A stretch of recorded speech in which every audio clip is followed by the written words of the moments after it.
प्यारे दोस्तों, आज की कहानी सुधा नाम की एक लड़की की है। सुधा एक बहुत ही आलसी लड़की थी। घर के काम करना तो दूर, वो एक गिलास पानी के लिए भी अपनी माँ पर निर्भर थी। अरे अब उठ भी जा नालायक, 10 बजे तक सोती रहती है। अरे कुछ तो घरेलू लड़कियों वाले लक्षण दिखा। सोने दो ना माँ, क्यों परेशान कर रही हो? अरे भाग्यवान, क्यों मेरी बिटिया को तंग कर रही हो? सोने भी दो इसे। लो, बाप बेटी दोनों एक जैसे हैं। देख लेना, आपकी ये लाडली ससुराल जाके हमारी नाक कटाएगी। मैं कहती हूँ अब भी वक्त है, अपनी ये आदतें सुधार ले, वरना ससुराल में तेरी सास कान खींच कर तुझे सीधा करेगी। वही तुझे सबक सिखाएगी। दुनिया में आज तक कोई ऐसी सास पैदा नहीं हुई माँ, जो सुधा चोपड़ा को सबक सिखा सके। लेकिन होनी को कुछ और ही मंजूर था। सुधा की शादी एक ऐसे घर में हो जाती है जहां उसकी सास एक रिटायर्ड पुलिस वाली थी। अब कहानी में मजा आएगा। हाँ माँ, यहाँ सब बहुत अच्छा है। मेरे ससुराल के लोग भी ना बहुत मिलनसार हैं। ठीक है माँ, मुझे नींद आ रही है, फोन रखती हूँ माँ। ठीक सुबह 5 बजे। अरे जल्दी उठो भाग्यवान, वरना कयामत आ जाएगी। हैं? अरे क्या हुआ? कौन सी कयामत आ जाएगी? अरे मेरी माँ आ जाएगी। तुम नहीं जानती, इस घर में सिर्फ मेरी माँ का हुक्म चलता है। सबको सुबह 5 बजे बिस्तर छोड़कर हॉल में पहुंचना ही पड़ता है। अरे अब इंसान क्या अपनी नींद भी पूरी नहीं करेगा? यहाँ मजाक चल रहा है क्या? तभी वहां सुधा की सास आ जाती है। अटेंशन! मजाक तो तू समझ रही है बाबू, ये मेरा घर है और यहाँ हर किसी को डिसिप्लिन में रहना होगा। अटेंशन! अरे माँ जी, लेकिन इतनी सुबह कौन उठता है? कौन होता है मतलब? हम सभी उठते हैं, रोज उठते हैं, और अब से तुझे भी उठना पड़ेगा।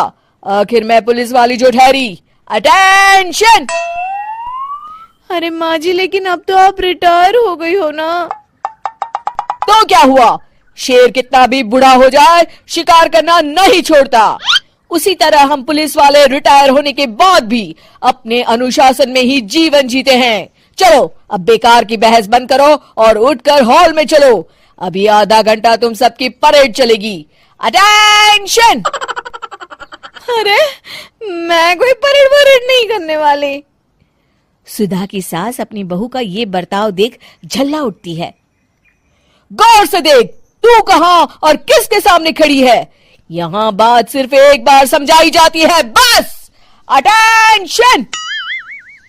इतना कहकर सुधा की सास चली जाती है। अपनी सास का ये रूप देखकर सुधा घबरा जाती है और जल्दी से उठकर बाहर चली जाती है।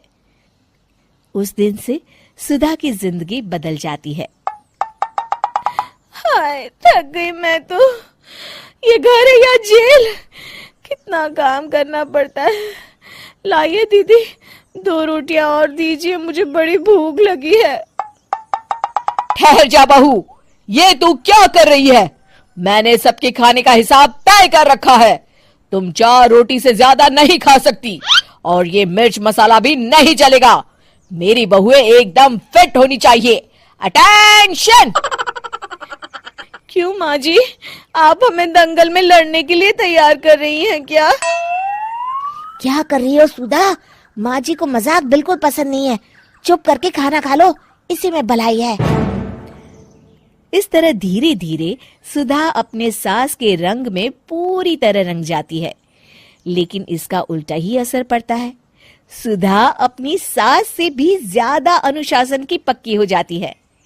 सुधा की सास तो सबको 5 बजे उठाती थी, लेकिन सुधा सबको 4 बजे ही उठा देती थी। दूसरी तरफ सुधा की सास की उम्र भी हो चलती है। माँ जी, आजकल आप सुबह उठने में बहुत आनाकानी करती हैं। मुझे ये सब बिल्कुल पसंद नहीं है।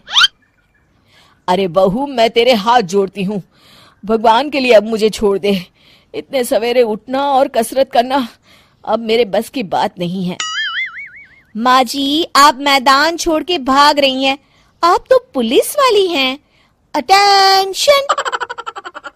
अरे अब कहाँ की पुलिस वाली, अब तो मैं रिटायर हो चुकी हूँ।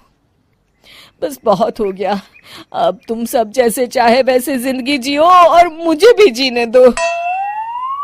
अपनी सास को गिड़गिड़ाते देख सुधा मन ही मन मुस्कुराती है। इस तरह उस दिन के बाद से सुधा के ससुराल वाले एक सामान्य जीवन जीने लगते हैं।